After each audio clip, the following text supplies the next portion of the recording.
Right. So we go to a bit of a, well, is it a departure? I'm going to talk to Nina today. Woo. Whoop, whoop, right. Thanks for having me. So, yeah, actually, maybe, introduce yourself. So my name's Nina. I am a researcher. I've been really, really interested in virtual production and how it's changing work in film and TV and how it's changing the ecosystem a little bit. So I thought you very Brilliant. kindly said that I could grill you Yeah. about virtual production, about how it's developing, about starting Pixel. So Yeah. So it's a site. I've turned. We're going to turn the tables. So normally I'm yes. grilling someone else about it, and then so Nina's doing some research up at York. Is that right? Yes. So it's York University, and they've got their own volume, if I remember rightly, or they've got a green screen. Yeah, so we've got a few different bits going on. So with York University is part of CoStar, which is a big sort of funded project that's Right. connecting lots of different labs with all different virtual production stages. Right. Yorkshire and Humber's got quite a lot of cool stuff going on. We've got volumes up in Right. Wakefield and lots of different stuff Yes. and lots of exciting things going on. So Good. it's a cool part of the world to be. But yes, Right. so yeah, just excited to Cool. talk to you. Yeah. Cool. Okay. Where should we start? Well, it'd be good to sort of think about how, I suppose starting Pixel was quite interesting for me because it seems to be Right. this sort of quite organic community of people coming together. Right. From like the research and sort of interest I have, I suppose from COVID, it seemed like it was quite a time where people could do R&D and there was quite a lot of openness in the community, but there wasn't really something to bring it together. And so I don't know if that was sort of your thoughts about. Yeah. Yeah. So I got into it right at the beginning of COVID, kind of thing. I was working as a marketing director before that, and then I sort of took a pivot, as we like to call it in tech world, to look at virtual production, and spent not knowing how to turn a camera on, kind of thing, let alone Unreal Engine, let alone broadcast engineering and all this kind of sort of shenanigans as well. So I did that and spent about a year doing that. But sort of about halfway through, it's like I thought, well, there was a load of, I was learning it. And it was like, one of the reasons why I thought, oh no, this would be quite a good thing to get into, because I was never going to be experienced like a DOP or a director or anything like that, as anyone else sort of similar age as me. So I thought, well, but if I learn virtual production, then I'm probably going to be still quite early adopter as well, because everyone else was doing it at the same time as well. And there was a load of productions, but I didn't get really onto them because I just didn't. I was still learning. So anyway, so what we would normally do in the tech world is like if you got a sort of new bits of technology as well, you just sort of set up a community. Yeah. And I thought, well, I can't be the only person trying to bang my head against the wall with this kind of thing. So I thought, oh, I know, I'll start a community. And maybe it turns into something, maybe it doesn't, but at the very least I can ask some very smart people Dumb questions. dumb questions kind of thing. It's not dumb questions. No dumb questions. No That's dumb no, questions. no. Right, absolutely. And everyone's learning and that kind of thing. I thought, well, actually, let's just do that. So yeah, and a friend of mine had a community on WhatsApp, and I thought, well, actually, it's a ubiquitous platform. Most people have it. You don't have to have apps, or you don't have to have logins. And Discord's brilliant, but Discord's for a certain demographic, whereas everyone has WhatsApp. Yeah. Kind of thing. And it's sort of, it was set, there's a setting in it that you can build a community. And that was sort of it. Yeah, that was sort of where it started. Yeah. Do you still, is that what people predominantly were using it for in terms of the learning, like sharing, troubleshooting or techie stuff? Or is it broader than that? It was so just a quick précis of how it all sort of works. So it started with just one group within the community, which I can't remember what it's called now. I think it just called it Starting Pixel. And then it became apparent that there were a few other sort of pots that you could put things into, because there's nothing worse, I think, when you're in either a community or a chat group or something like that, and everyone's talking about something specific. I don't know, a particular Fiat kind of thing, but you're into Fords. Right, yeah. Or you're into sort of something quite a bit different. So, but also you have to be careful not to create just groups for the sake of it. So you can create easily 50 groups, and they'd have tumbleweed running through them, right? Yeah. So there's always sort of been this demand. So there was this one that was always quite techy. Yeah. And so we renamed that Deep Tech. Okay. So you sort of know what you're getting. Okay. Then there's one called, what do we call it? Back chat, I think it Okay. is. And that's literally if someone wants to talk, something random, but maybe a little bit to do with the film industry or broadcast, or have you seen this bit of, this news or something like Yeah. that. So it takes it away from filling up that channel, the back chat, the deep tech one. Then there's a digital human one, because that's a thing. Yeah. As well. And then there is, what else have we got? We've got location capture. So, Gaussian, I think Gaussian splatting hadn't really been invented Okay. when, like, 4 years ago. Right, It's yeah. only been around. It's a bit like AI. It's like, oh, yeah, AI. God, we've hit the AI buzzer really early. Sorry, haven't I we? know. I was going to say, yeah. Ew. Oh, man, that means I owe you something. A shot or something. A shot, yeah. In the Or pub. B shot. Yeah, so, and it's, yeah, because it had been invented. So there was LiDAR and there's some other sort of stuff. Anyway, blah, blah, blah. So there's a group for that as well. And then there's a group for like work, opportunities, things for sale, jobs, all that kind of stuff. So there's a little bit of a notice board in there as well. And then we tend to also have a chat group for sort of an upcoming event. So if there's a Yeah. big industry event, lots of people normally go to it. Lots of people can't go to them. So actually sort of posting pictures and what's Yeah. going on and all that kind of stuff. There's a little bit. I mean, it's not massive. Does that translate? Do people end up actually meeting up in real life then? Yeah. So we do. Yeah. So we do the WhatsApp group, and that's great for being online. And that connects. I think it's over 60 countries. I was going to say, like, how global's Yeah, the it's pretty the reach? global. Is there particular like hubs of? Yeah. So a people lot that of it's the UK, for obvious reasons.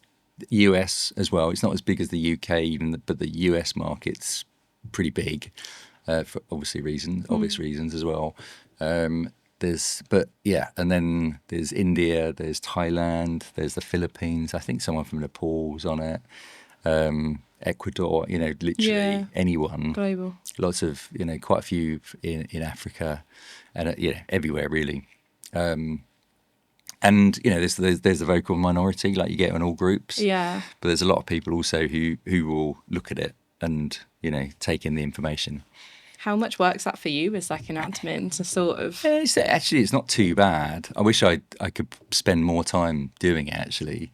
So I assume it's like a bit of a labour of love. And, It's a complete passion project Yeah. at the moment.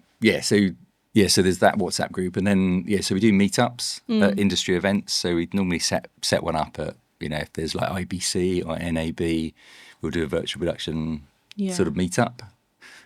Sometimes we get sponsorship. Sometimes someone puts some card behind the bar. Sometimes people have to buy their own drinks, kind of thing. But it's that's what community is all about anyway. It's like pizza and beer. Yeah. You don't need anything flashy. Really, it's like just talking about stuff and who's done what and have you tried this, have you tried that? Yeah. Because everyone's still making it all up, really. So we do that, and then we have a conference, and so we're going to try and do some meetups as well. So trying to start to bring in some in-person stuff and Nice. as well. With that sort of community, and I suppose you see sort of everything sort of popping up and whatever. Yeah. What's been some of the opportunities and challenges that you think people have dealt with, I suppose, with virtual production being so new, and then going through different iterations, and then sort of evolving into different sectors? I guess it's a big challenge. It was, we had a guy on recently, and we were talking about, it was a real solution to a big problem that the film industry had in COVID, which is like you couldn't film. So there was this massive rush to hack this stuff together, because on paper it looks really easy. Yeah. You basically get a big LED wall, stick some images up on it, and you set up a film camera, and hey presto. Yeah. Right. It's quite a bit harder than that when you're trying to connect so many different diverse and disparate bits of tech And people, I and assume. people. Yeah. So things that just the lexicon of people, what they use, the words that they use. The classic is always expensive. When you talk to someone who does Unreal Engine, mention the word expensive, and that's all to do with how detailed a scene might be and the pressure it puts on a GPU. Right? Yeah. That's the word But obviously, to anyone who doesn't know that, it's like, oh, is it going to cost me more? Yeah, yeah. So budget, right? So and there's loads of loads of that kind of Examples. examples of that. Yeah. And then you sort of, the deeper you go into it, they're just the more complex and the more 3-letter acronyms you start hearing as well. Because it is, it's effectively you've got games developers, games world, then you've got filmmakers, then you've got people who do live big LED screens, very, very different. Then you've got broadcast infrastructure in there as well. And there's probably a couple of other bits in as well. Yeah, live events and things. Live events. With all those people like amalgamating together, how much sort of standard setting is there at the moment? Has virtual production got its own? Is there particular ways of working that become standardised, or is it still a bit fluid? It is. So there, within each of them, there are standards. SMPTE, I think, have just been releasing some standards around camera tracking, if I remember rightly. I'm sort of across it all, but sometimes not everything goes in, kind of thing. So I think it's camera tracking, which it doesn't sort of touch me too much. But things like colour, there are standards within each of those various different things. Yeah. But they don't really they don't necessarily translate to each other. Yes. Don't know if that makes sense. It does, yeah. So that can be a challenge as well, and I think those will come out naturally. I think if there is, once the commercial sort of side of it demands for those standards to happen, they will happen, right? I mean, these brilliant things, and I think Rich Walsh were talking about them the other day because he is president of SMPTE. These brilliant things you don't notice. No. But if some engineer hadn't have worked out, like Bluetooth, right? Yeah. That's a standard. Things just wouldn't talk to each other. No. Wi-Fi, everything, all these things are standardized, and you need them. And smart people will do that.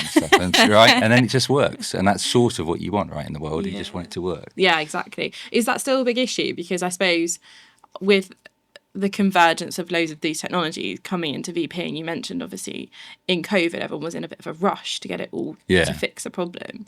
How is the tech working? How is that? Yeah, well, it's settled. They're definitely. I mean, it's just my experience is that it's settled down a lot. I mean, so people, have worked out a lot of that, how everything works, and you've got some smart people who have just been, I guess, immersed in it for years now. Even though it's only years, you can still measure for some of this stuff in months almost. Like, I'm not going to say the 2 letters. So I think what was the question again? I've got it completely gone. I can't even remember what I've asked now. The technology working. Technology working. That's it. Yeah, technology working. To immerse in the We conversation. might edit that bit out. We might not. I think. I mean, it does work, but it's still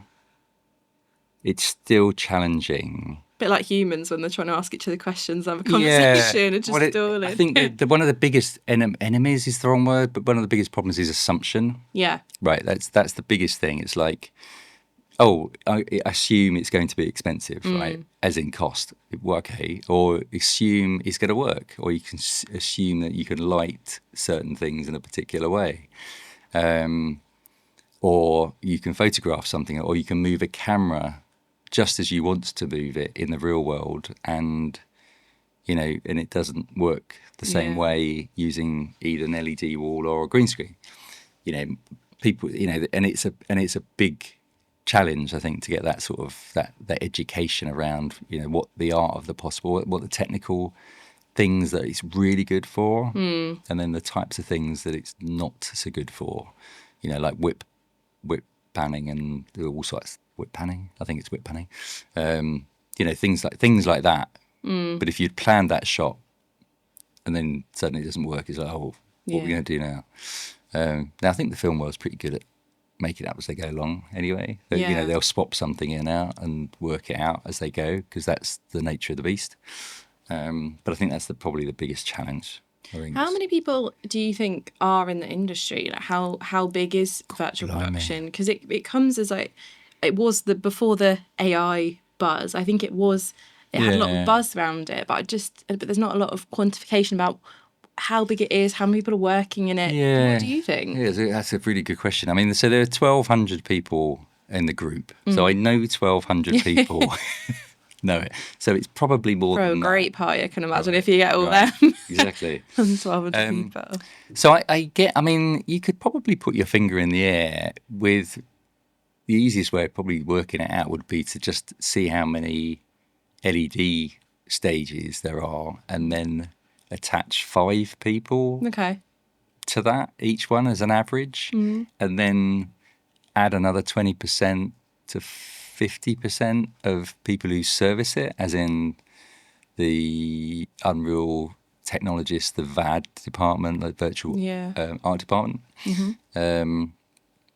So you could probably then add a bunch of that people onto that as well as then you've got the technology suppliers as well. So you've got the LED, and they're starting to, LED walls are starting to be specifically produced for VP as well. And then you've got cameras as well as lighting, this thing called image-based lighting, which is sort of a big thing, which allows you to sort of control lighting within that immersive environment. So if it's a driving plate and you're in a train, you go into a tunnel, then all the lights automatically dim. Okay. All that kind of stuff, which is pretty cool. Yeah, it is cool. And it works really, really well. So it sort of gets it in camera rather than you got somebody having to push buttons and things like that. So I think, and then you've got some really smart people. There's a guy I interviewed, a few months back now, called Andy Harris, and he's worked out sort of props, and he creates props that can interact with the systems as well. So if an actor pushes a button, or they can actually see a countdown, or they can do loads of things, or there's a lift, you can actually push it. You could trigger image-based lighting, all that kind of stuff. So, which is really cool because it means resets and all that kind of stuff. So smart people are trying to work.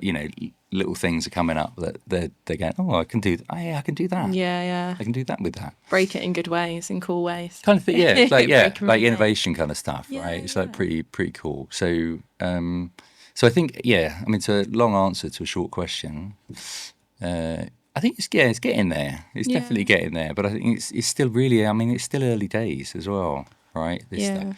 I think the thing is, it doesn't feel like it's ever going to go away. Just like filmmaking is never going to go away. Yeah, it's a different way of doing things. And I think if it can deliver the expectations, that's the key thing, and people understand what you can do. So at the Media Production Tech Show a few months ago, Carlotta and I did a presentation about the 10 different flavours of virtual production. Yeah. And people, there's that sort of, you got to do it this way, and actually you could just have a still image. Yeah. Right, you just throw up a picture, which could be, that 2-letter acronym design. Yeah. Although, you have to, there's risks around not trademarking, usage rights and all that kind of stuff about that. It can be a photograph, right? There's a really simple way of doing it, as well as green screen, as well as, video plates and 360 plates and 360 Unreal Engine plates and all sorts of kinds of things that you can do with it as well. So I think I'm okay in saying, but like I feel like film and TV can be quite exclusionary at times, and it can be quite hard to break in, especially if you're new to the industry. Yeah. How do you think virtual production will change that, if you think it will? Yeah, great question, actually. One of the observations I had coming into the industry is that it's difficult because I think it's historically everyone's been a freelancer. Yeah, right? I'd like to ask you about this in a bit more detail. Right. Yeah. So everyone's been a freelancer, which means, it used to be down the pub or you'd get your next gig, or, you're only ever as good as your last gig. And once you get into a sort of a team of people, then you're probably there for sort of life-ish. You know, Yeah. there's, you know, if you're the grip, then, you know, you're one of 5 grips on someone's you know, In their little black that book. black book, right? Yeah. And can you do it? Yeah, okay, because it's down to trust, right? And it's, you Mm. know, it's expensive stuff.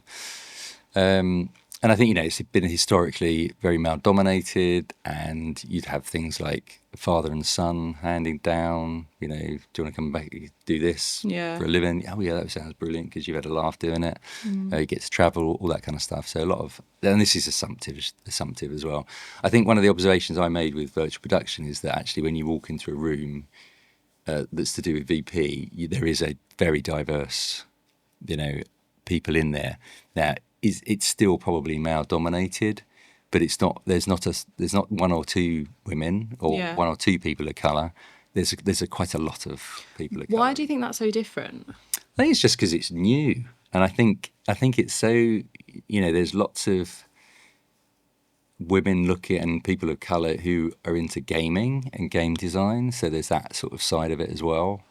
And maybe that's the route that they've Do you sort of think taken. it comes up, you're moving away from that, oh, well, yeah, like you said, the little black book of people, because it's a different, slightly different skill set, and therefore you actually are just going on talent as opposed to people that you might know? Or, Yeah, absolutely right. I mean, if it's something completely new, you know, there is no black book, yeah, right? And there are opportunities, and also it's, you know, it's expensive, so you're probably looking for a relatively, you know, new. And actually, there aren't that many people. There aren't that many mad people like me at a certain age decide I'm going to do that. You know, they're doing it from quite early on.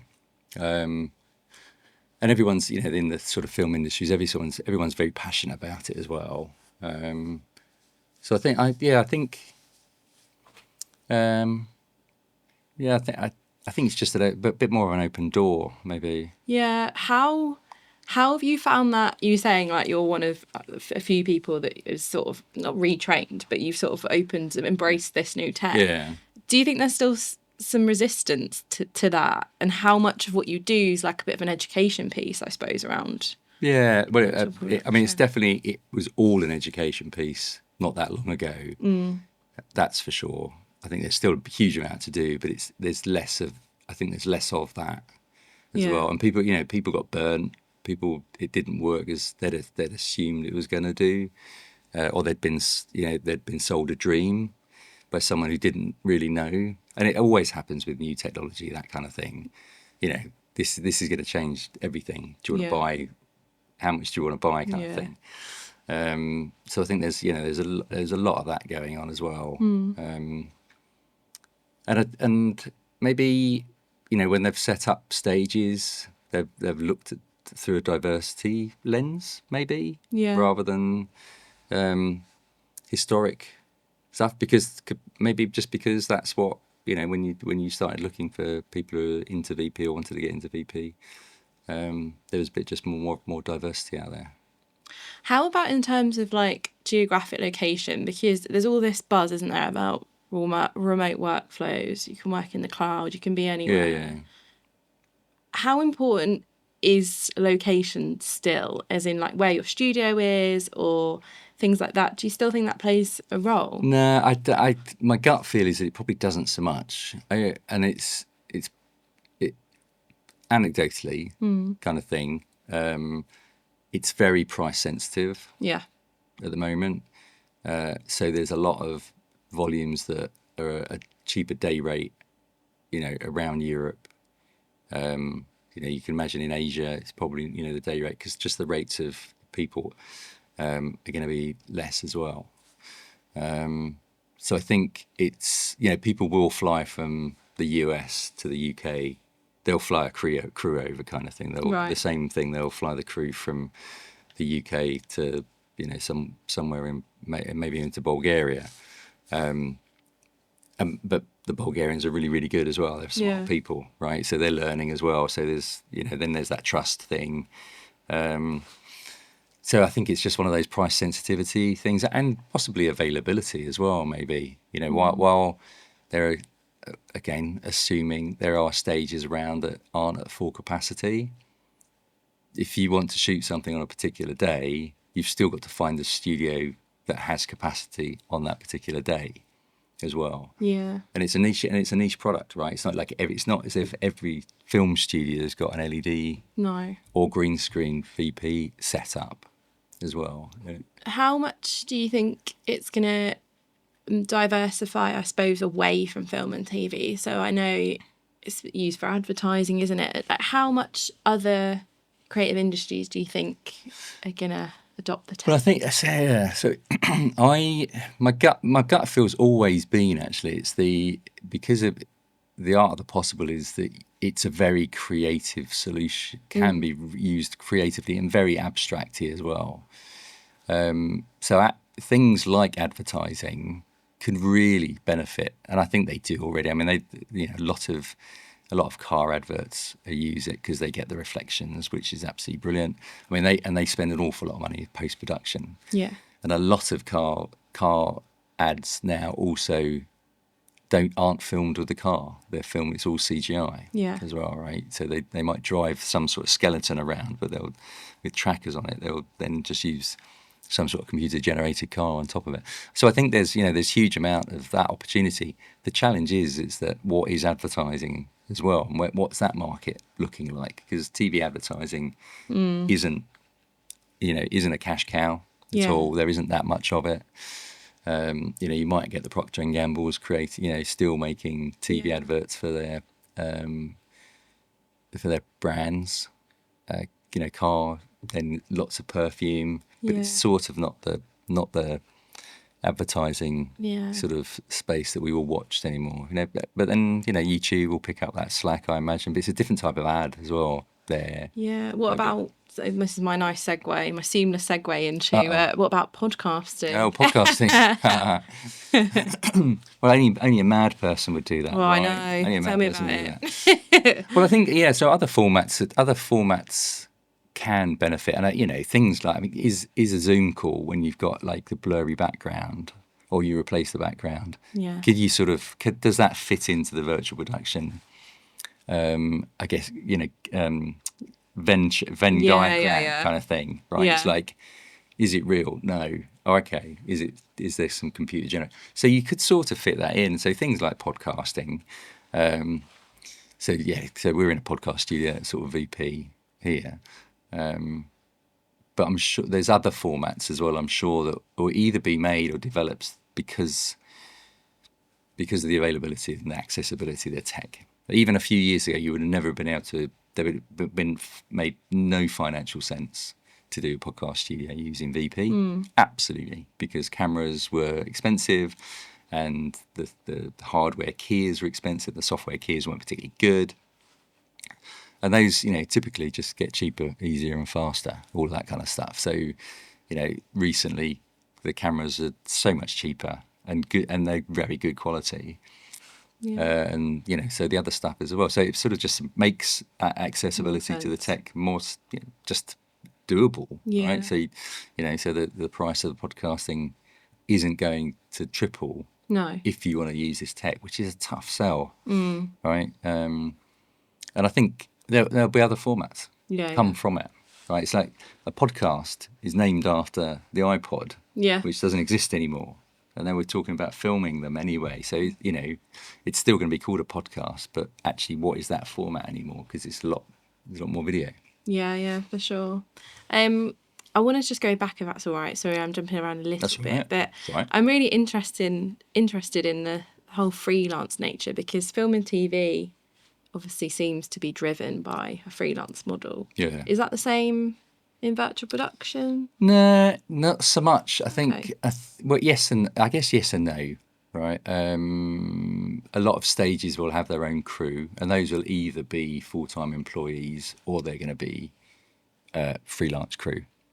I think the challenges of having them full-time is that if you are not running at capacity, you're still paying them salaries, so they've got to be able to do something else as well.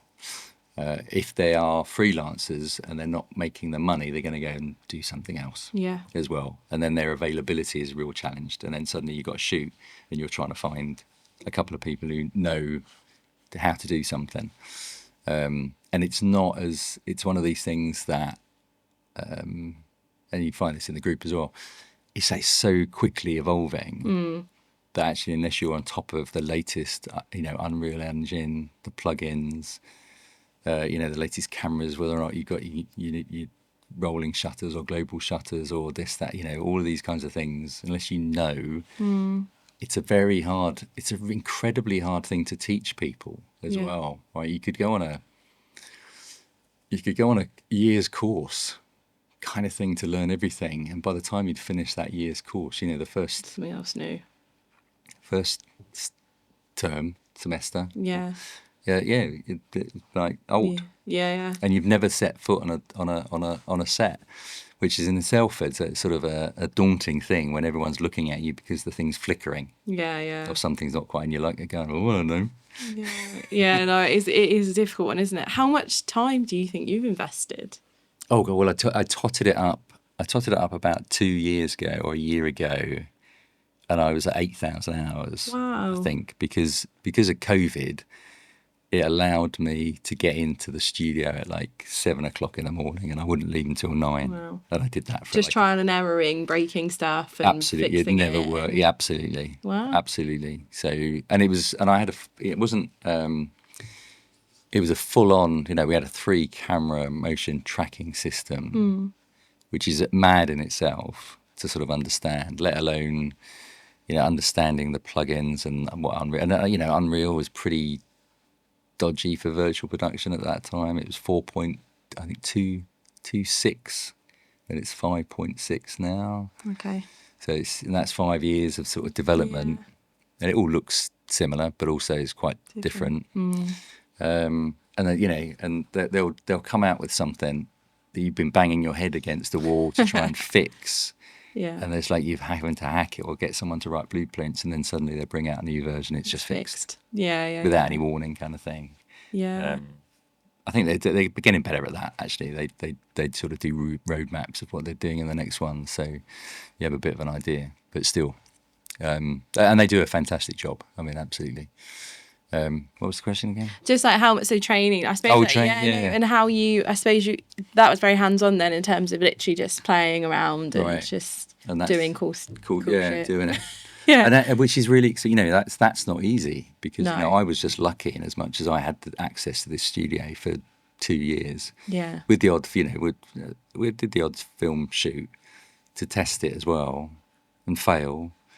But it took, it's a lot hands-on. So it is quite difficult to teach as an entirety. Yeah. As well as just actually being trusted and having that voice of authority that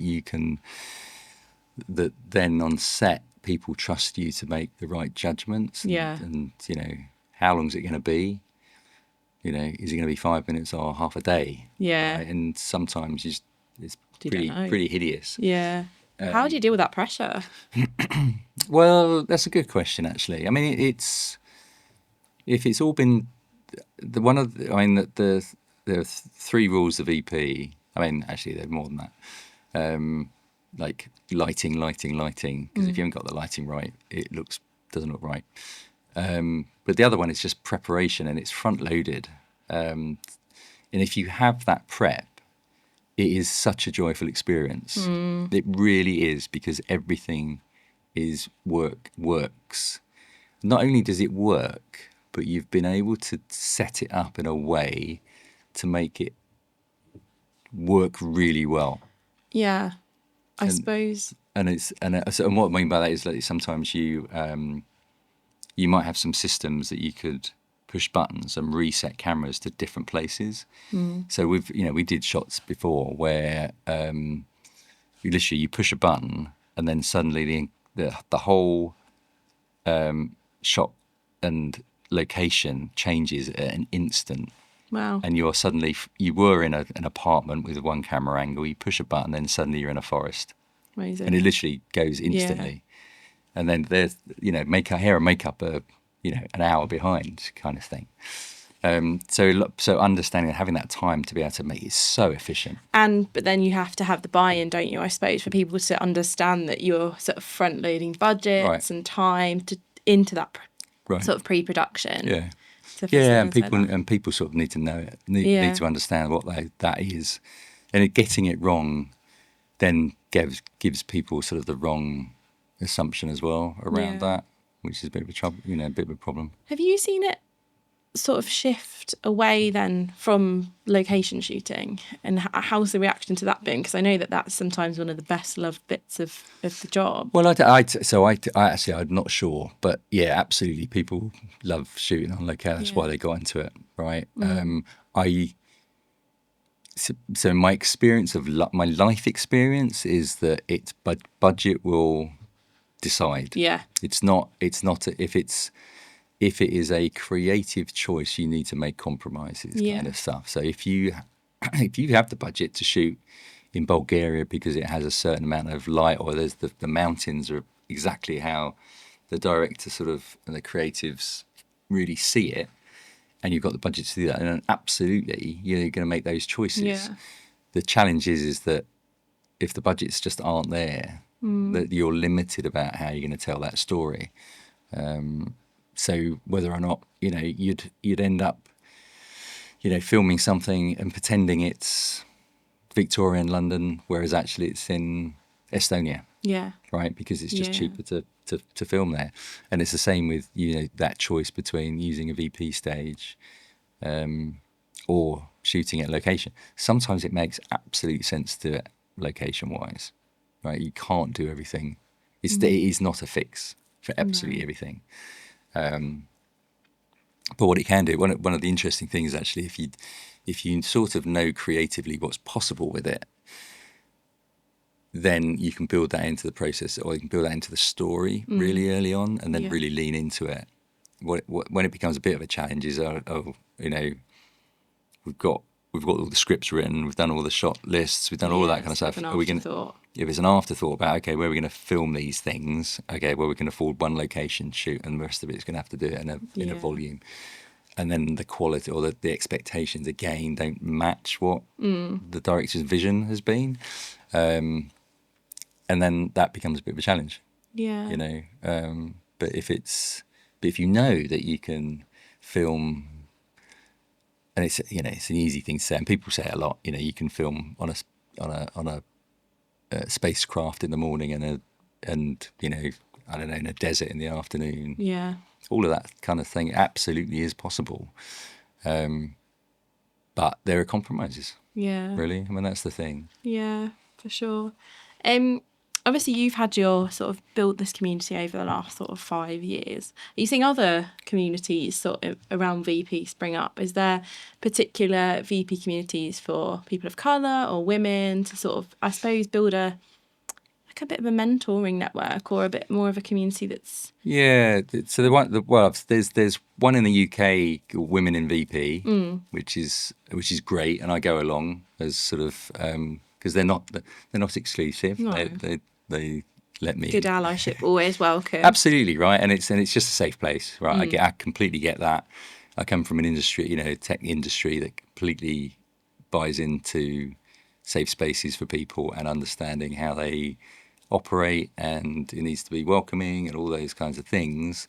And they're pretty welcome. So that's awesome. I think I've not seen one for people of colour at all, to be honest with you, or any other diversity. I'm just not too sure if it's that big enough, or it has a brilliant thing that actually is just naturally diverse. So do you need sort of that segmented? Do the people in it feel that they need to have a safe place? What would you like to see, I suppose, to make it more of a safe space or more of an inclusive space? Are there particular things that you think? I think it's a great question. If there are any things that I might get invited back at this rate, all these questions. yeah. Actually, I mean, the only thing I actually think about is my replacement. Right? At some stage, Rob Chandler will need to move on and do something else, or retire Gallop and away into the sunset. Right, at some stage. And I would love that person, to be to not be, or be very open to that sort of diversity aspect as well. And maybe,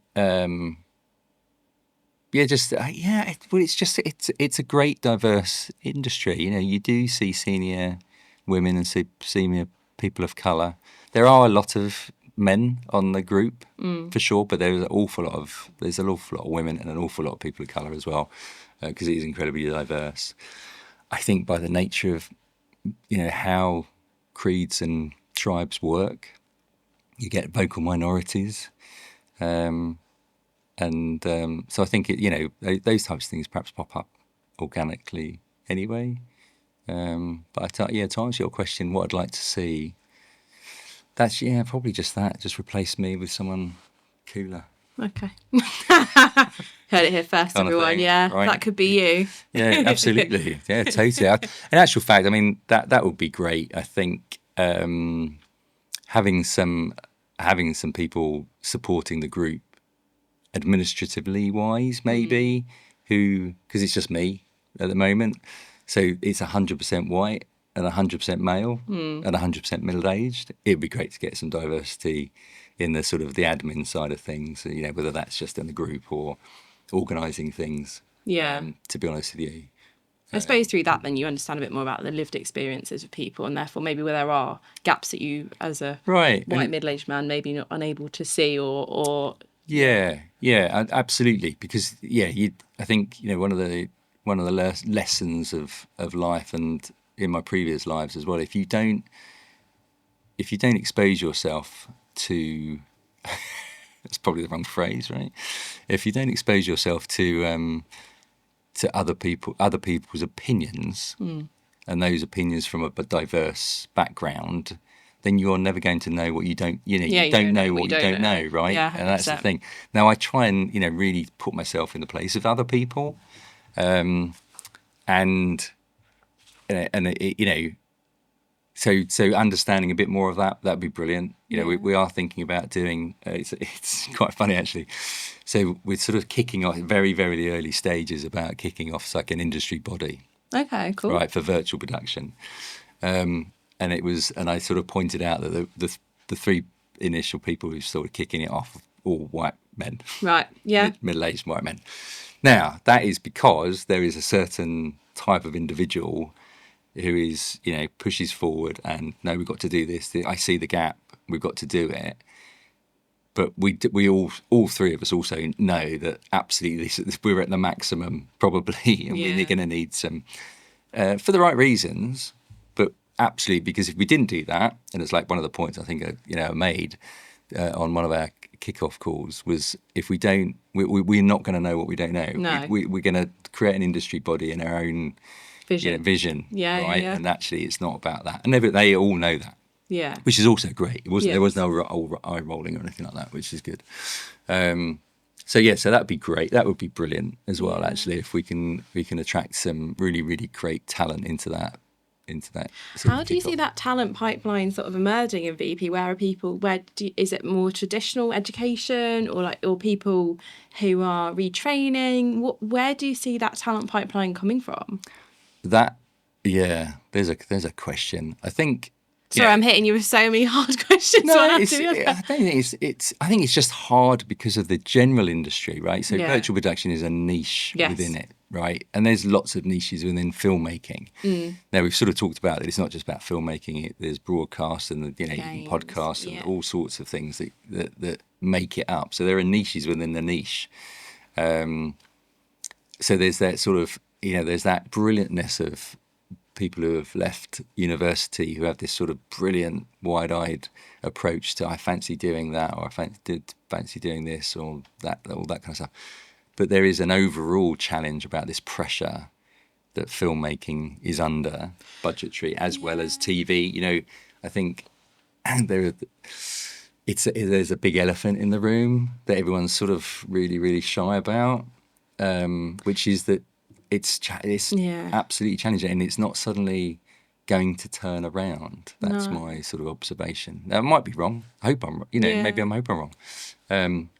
But there are there are just as many people who want to have their attention taken away, or their suspension of disbelief, or they want to be entertained. There are still, those people are still there, Yeah. right? So the format's just, I think, there's this opportunity for this technology, also the format. So it's, the question is sort of how can you get into it? I think it's just that accessibility. One story I heard was about Edgar Wright, so the film director who did Shaun of the Dead, and I'm probably going to get them all wrong. And he learned his craft, or from his introduction to the craft really was at the moment that film turned to video. Okay. And he was able to just film whenever. Yeah. Because before that, you then had to have someone who had enough resources in order to be able to film using celluloid, Yeah. which meant that you're going to have to get it processed, and then you'd have to project it, and then you'd have to edit it, and it takes an awful long time and costs a load of money. Yeah. Suddenly, Edgar Wright could stick a VHS or a Betamax tape in the side of a camera, and they're making films. And if you didn't like it, you just do it, go over it, or you buy another £10 or £5 videotape, right? So he was able to do that because of his, expansive mind, and he wanted to create and tell stories.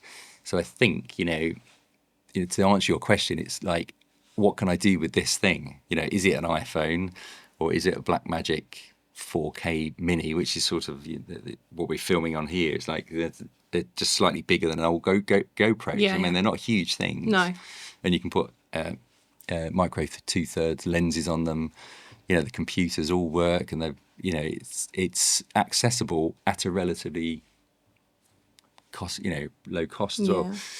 So I think it's just about coming up with those formats that people get traction with and just going for it. And doing away with some of this, but I suppose that thing about, come and do a free internship for me and on set or whatever. I think we need to do away. Yeah. I'm hoping VP might be a bit of a disruption in that, but maybe that's utopian I think it's thinking. Yeah. I mean, that's one of the challenges about internships generally, right? It's like if you've got the resources that you can do it, you sort of do it, and you keep doing it, and you keep doing it. And plenty of people actually don't have the resources and keep doing it and keep doing it.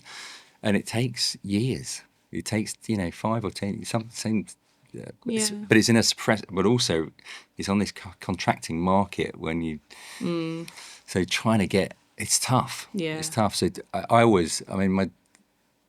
entrepreneurial spirit is the thing that will get someone doing something. So do anything, and make stuff, I think would be my sort of advice, really, because that's what's going to get you noticed. That's what people care about. That craft. There's a lot of effort that's been put into the craft of filmmaking, which is absolutely right, but it becomes an expensive cost. Yeah. And I was talking to someone earlier on today, actually, and they were talking about what you really need to do is tell the story. Yeah. And the production doesn't need to be super high tech. Yeah. What you're trying to do is tell a story. What do you hope the next chapter of the Starting Pixel story looks like? Oh, yeah. Well, I've got plans. It's just sort of trying to find the resources, actually. That's the key thing. So Starting Pixel, hopefully we've got a conference. I'd love to do a conference in Asia or the Middle East, or America would be brilliant to do something like that. I think again, this year will be the 3rd year, I think, of doing the Starting Pixel conference, and we're doing a time with IBC as well, which is pretty exciting. And we're going to, we'd like to revamp the website, but it all just takes time and money. That's the thing. And is it all you? And it's all me, yeah, at the moment as well. How do you find juggling that? It's fine. It's fine because it's sort of I'm able, due to my resources, be able to do it, right? And I think it's something that sort of needed to be done. At some point, if it doesn't make ends meet, and you also end up falling out of love with something after a lot of passion, and you've had to do other things in order to be able to sort of make ends meet, if it dwindles and spark disappears and it just runs off into the distance, then that sort of so be it as well. Yeah. Right? It's like, it is what it is. There's no point in being too. I'm sure it won't.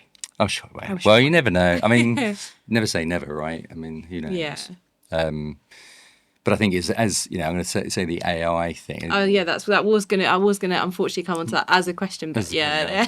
Well, as the AI, I think again it's this buzzword about what is AI and what it's going to bring to stuff, and everyone's very fearful of it for all the right reasons, because people like to know what they're doing tomorrow. They don't want to know that the risk of losing jobs or getting less work, especially when you're freelancers as well, right? And it is going to have an impact. But I think as that gets worked through, as well as when people really work out what it's good for and what it's not very particularly great for, then people will navigate to the things that it's not great for and apply the skills that they learnt to it as well. Because it's great. I mean, it's great. I use it all the time. I ask it questions instead of Google, rather than finding a bunch, 20 videos to find about something. I just ask it a question and it goes, oh, yeah, no, do this. Now, not always right. No. It always promises something. Oh, yeah, Rob, sorry about that. I'll redo that again. Never hear from it again, kind of thing. It's like, oh, okay. So you sort of, but that'll get better. That'll get better. So it's just finding that stuff, I think. Is your view sort of replicated on the starting pixel community? What's the general vibe about AI and what's next for VP? Is there fear? Is it? Yeah, I don't know. Actually, I'm just going to quickly check on the. Oh yeah, let me check my question. Yeah, you check your question. We've got 27 minutes to get it. Right. What's the community look like to you? What do the community use for? Yeah. Hot topics. Change. You just bit in. Okay. Gosh, I've covered lots of my questions. Yeah, that's good. What was the last question? Like a professional person. Like a professional interviewer. Yes. Well done. What are the hot topics, I suppose, on starting pixel community? Most of it, well, yeah, good question. Another good question. A lot of it is still quite technical as well. Is there a particular demographic that are asking the technical questions, or is it across the community? It is. It's probably. Well, I wouldn't. Is it a demographic? I think it would be unfair to say it is a demographic. There aren't that. Okay, let me roll that back a little bit. Do people ask questions? So I guess there's discussions, and then there's problem questions. I think discussions are more prevalent rather than I've got a problem. I mean, people do come on with problems, and you will get like a half a dozen people trying to fix them. And it's not a vast amount of times, but it's definitely been times where people have been on set and things haven't been working. And then you've got loads of people even calling them up and that's really supporting. Nice. So that's not sort of you'd worry. Like, I feel like there was a lot of good community spirit, wasn't there, in COVID, where if it was like dropping people shopping off or baking banana bread for people, whatever. Yeah. It's nice that hasn't fallen away and that's still carrying on in virtual production. I think there was a fear, wasn't there, it was going to close down a little bit. Yeah, well, I think it would have really struggled if people weren't communicating. And I think everyone in the group knows that if they're not sharing their knowledge, it's a source of a shared responsibility, because it only takes one person to have a bad experience for them to tell 100 people, kind of thing, right? Or 100 people know about it pretty quick. So by making sure production works, even if they're a competitor, you're doing the sector a huge service as well. Does that knowledge get sort of embedded then? So say someone on the starting pixel community has a problem, and someone else finds a good solution. Does that then become sort of spread widely as like, oh, if you have this problem, this is the solution? No, that's one of the challenges of and I had a vision from a very early stage to be able to write up a lot of this stuff. because it's absolutely gold dust, right? Yeah. So we tried to do that a bit, but it's like unless I pay someone or it's part of someone's role to go in and start doing this, or they're a community manager and they sort of do this kind of thing. Sometimes what I would do is that I would see what's going on that particular week, and then I do this sort of weekly roundup email newsletter, and sometimes I'll put a bit of a section about that. Yeah. Right. So there's a little bit of shared kind of thing on that, and then it's lacking that kind of thing. Now, saying that, in my sort of vision looking forward, one of these things is like, oh, there's this thing called AI now, and there's these things called LLMs, and actually I could plug in sort of all the conversations. Is it going to learn on that? I really don't know. But LLMs are pretty good at this stuff. I suppose it's hard, like you were saying before as well, when the evolution is happening so quickly and things, Right. and even like things that were an issue might get fixed in the next Unreal Engine development or whatever. So I suppose that's even really fluid, isn't it, in terms of And you just don't know. But and I think you got people, I guess, who are on there who are naturally inquisitive and try to break things, or just go, hey, I'm going to have a go at doing this today, and then we'll ask the questions: does this work? And there's somebody normally on there like Eric Hasso. He's a great proponent for using projection. So rather than LED walls, he uses front projection or back projection. Literally, what they used to use in Hitchcock's day, but using all the latest tech. So he's a great proponent of that kind of stuff. But he's sort of done that because he wanted to sort of play around with it, right? Cool. Same with sort of 360 cameras and all sorts of things. And this thing called image-based lighting as well, which I mentioned. All of those kinds of things is probably the result of people just going, I wonder what I can do if I plug this into that thing. That's where innovation happens, isn't it? That's when the cool stuff starts to so it's sort of feels like it's sort of hockey sticks of innovation constantly, really, about people working it out, which is a real challenge, I think, for an industry like filmmaking, that not that it doesn't innovate, but it's the very similar process. It's quite rigid, and it's the way that it does things. Everyone knows, right? Things get better, and camera sensors. Yeah, it's digital now rather than film. They can shoot all day. You've got storage. You've got fast internet. You've got all these kinds of things around it, but fundamentally, you've got a first AD, a director, established workflows. There's established workflows. Some of the there wasn't post-production workflows to what they are today 20 years ago, and they evolved, and I'm sure the same thing will do for virtual production, but it just seems to be moving. The innovation is moving, but also the shifting sound of content is moving as well, so you've got this double whammy from either side as well. So I realise we've been talking for quite a while, having a good old chat, but chat. Is there anything you wanted to say, because obviously you've been interviewing lots of other people? Is there anything that you want to talk about, I suppose, in the EP, the ecosystem, starting Pixel, the world's your oyster? The world's my oyster. In what what do I want to talk about? What do I want to talk? Well, I guess, what do I want to talk about? I mean, you don't have to. No, well, I sort of, I think it's still early days. I used to say it'll be a 5-year overnight success, and that was about 5 years ago. Okay. Still got time, I'm sure. And it now feels like it's going to be a 10-year overnight success. Just keep adding it on. Be fine. And I've always thought, even actually when I was in big tech companies, things do take 10 years. You launch something and it takes 10 years. It takes a long time. Like EVs, like electric vehicles, right? They've been around for a really long time, but they've only really taken off, recently. So I think, things just take to get in your consciousness, and people understand them and are safe with them and all that kind of stuff. So I think it still is at pretty early days for it.